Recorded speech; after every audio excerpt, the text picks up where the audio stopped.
Question from Mario? Do you think this is this the best offensive line's played since you've been one of the best, maybe?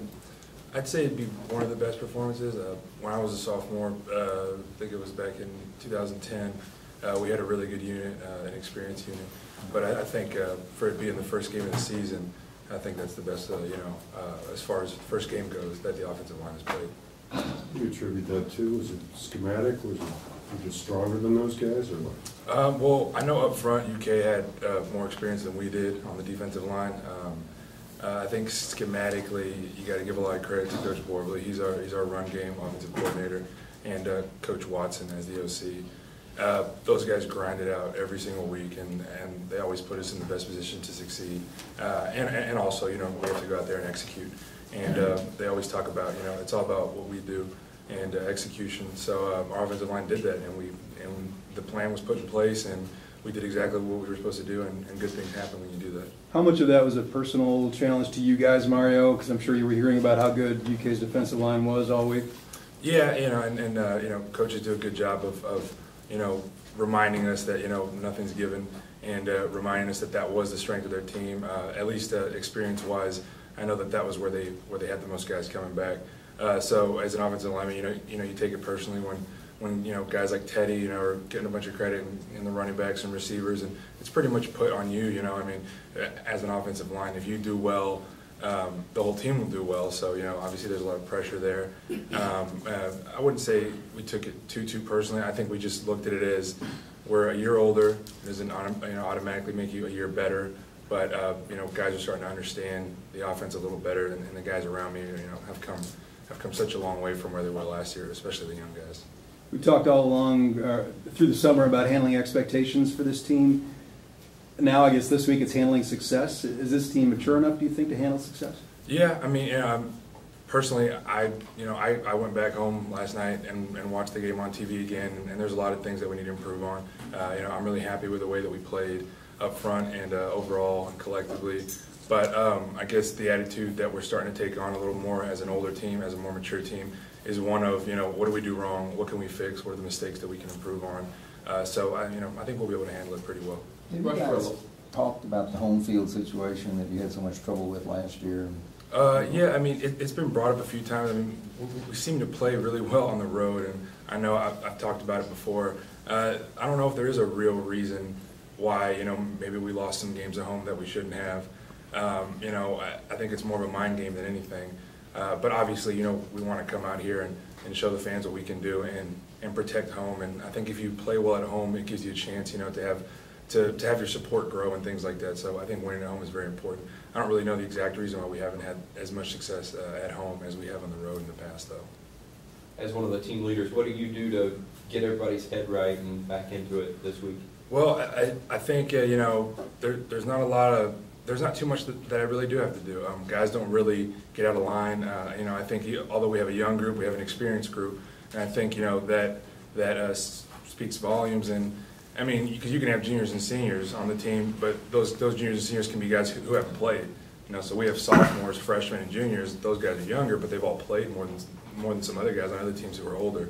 So I don't really have to say much, especially this year. Guys seem to understand what it's all about now. Perfect example is we go and beat Kentucky last year, and then we come home and lose. So, I think the guys are well aware of what can happen when you get too fat and happy. One of the backs yesterday was talking about how big the holes were and didn't expect them to be that big. Watching the game again on TV, what were your impressions? Well, a lot of it was just being put in the right place. Those guys were big and strong up front, but schematically, the coaches had it to where if we just got on a guy, things were going to work out, and that's why those holes, opened up really well. I'm not saying that we didn't do well as an offensive line. I think we did, and we pushed them back and things like that. But a lot of the times, it was just great play calling, and as long as we were in the position that we were supposed to be in, those holes were going to be there regardless. So I think it's nice when the backs compliment you like that.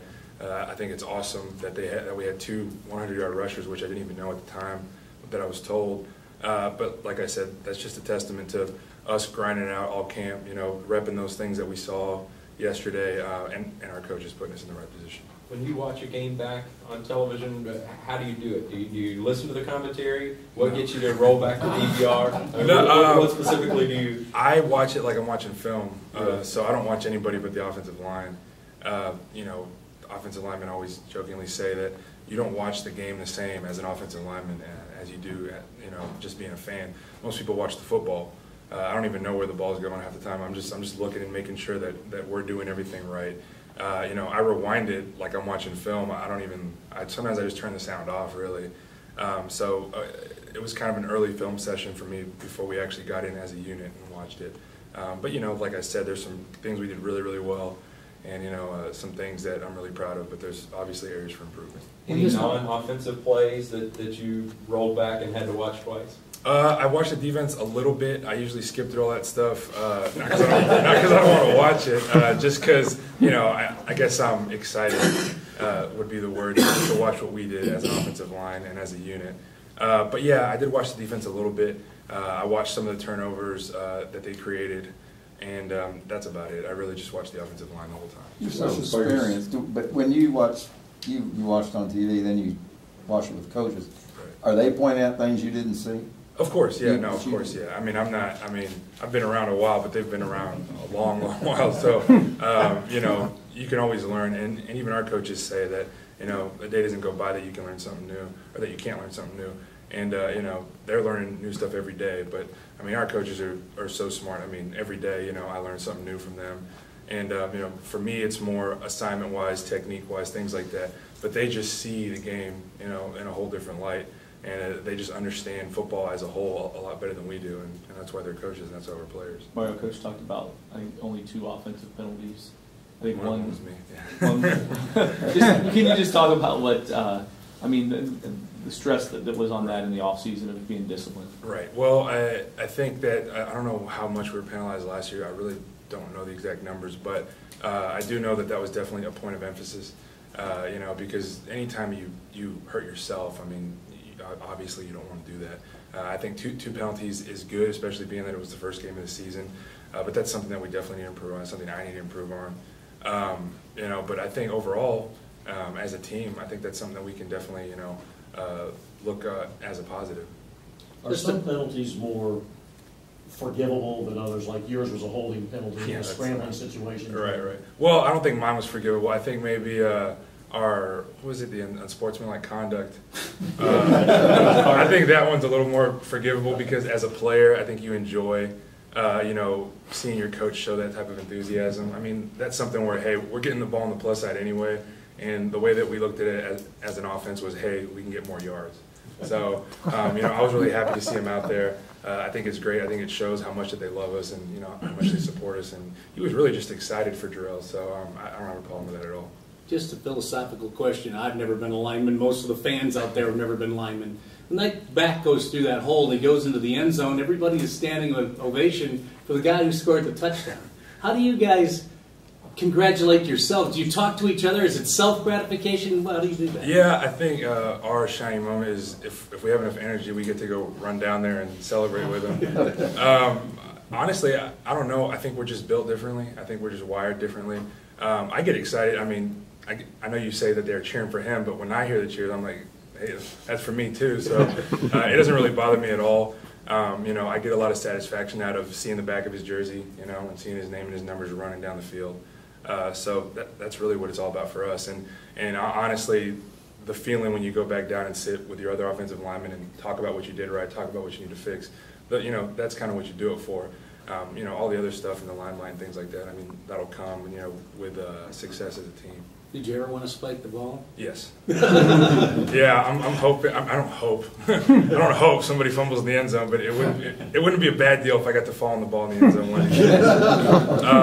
But yeah, I've always thought about that in my mind. It's not something I think about all the time, but I'd be lying to you if I say that, you know, it didn't come up once or twice before the game where I'm like, you know, I hope I land on the football or something like that.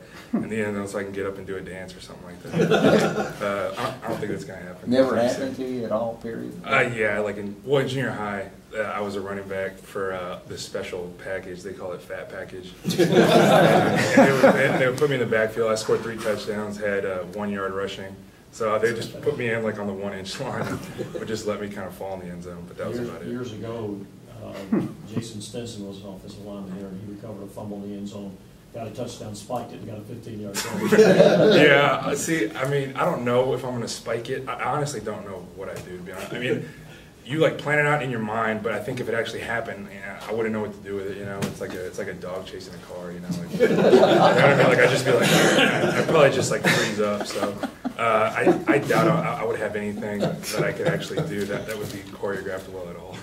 So you're not preparing like Ocho Cinco for? No, I don't have like a pen under the goalpost pad or something like that, or anything like that. That's Mario. All right. Thanks, Ryan. Thanks, guys.